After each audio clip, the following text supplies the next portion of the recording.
Surgical management of intumescent mature cataract has always been a challenge in terms of achieving an intact, well sized, continuous curvilinear capsular hexus owing to poor visibility due to absence of red reflex, transient visual disturbances caused by rapid egress of liquefied cortical matter, and high infralenticular pressure, posing a greater risk of rapid, uncontrolled radial anterior capsular tear extending to periphery. Meticulous preoperative measures and numerous surgical modifications have been attempted ever so often to overcome these challenges. Few standard practices are: number 1, preoperative administration of osmotic agents like intravenous mannitol 20% given as 1 mg per kg body weight.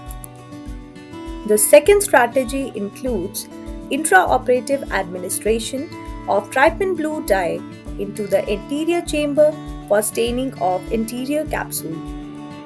This promotes better visualization during the cataract surgery. The third approach involves using the soft shell technique, in which cohesive viscoelastic along with dispersive viscoelastics are used to flatten the anterior capsule. Here is a short video demonstrating the soft shell technique. First, a dispersive OVD is injected into the anterior chamber aimed towards the undersurface of cornea. Next, the cohesive OVD is injected underneath this that pushes the dispersive OVD up against the corneal endothelial surface, while the cohesive OVD flattens the anterior lens capsule. The fourth practice involves decompression of intralenticular fluid pressure using various techniques having their own merits and demerits in order to achieve an intact capsular hexus. The first one is cortical aspiration using 25 gauge needle or 27 gauge cannula. Phaco-capsulotomy using phaco-emulsification tip is the second one. Vacuum rhexis is the third one, and the fourth one is two-staged or mini capsular hexus. In our own practice, we routinely follow two-staged rhexis with fairly good reproducibility.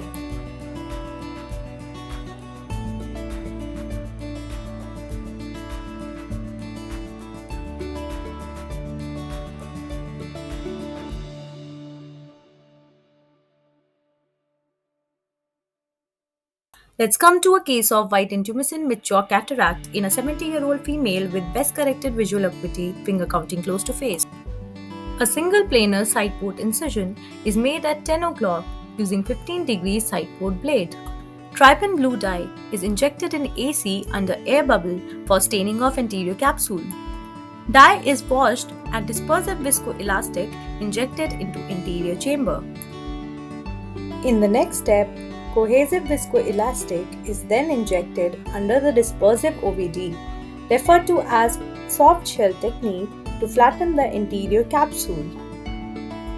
First stage small circular rhexis, approximately of size 1.5 to 2 mm, is made with 26 gauge bend needle cystitome. Second side port incision made with 15-degree blade.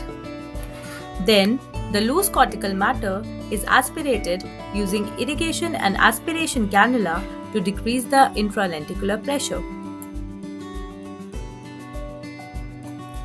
Again, the anterior capsule is flattened with viscoelastic through the soft shell technique.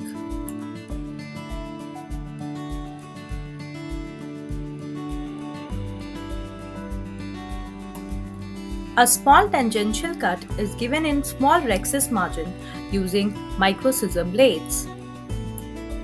Second stage enlargement of continuous curvilinear capsular hexus of approximately size 5 to 6 mm is done using needle cystitome or microrhexis forceps for safer emulsification. A triplanar main port clear corneal incision is made with 2.2 mm wide sharp end keratome at 12 o'clock. The next step is hydrodissection done with the 27 gauge cannula.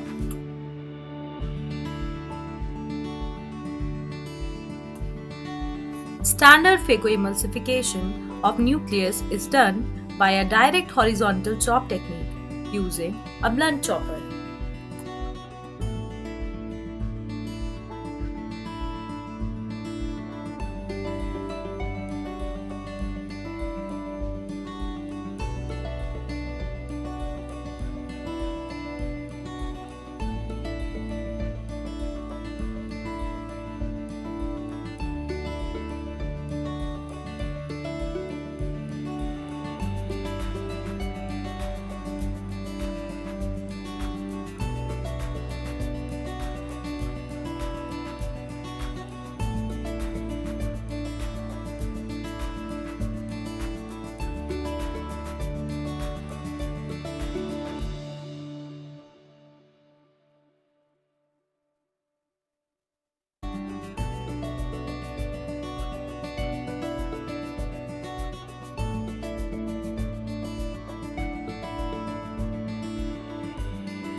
The removal of remnant cortical matter is done using irrigation and aspiration. Then, using a sterile disposable injector, a single-piece hydrophobic acrylic intraocular lens is implanted in the bag.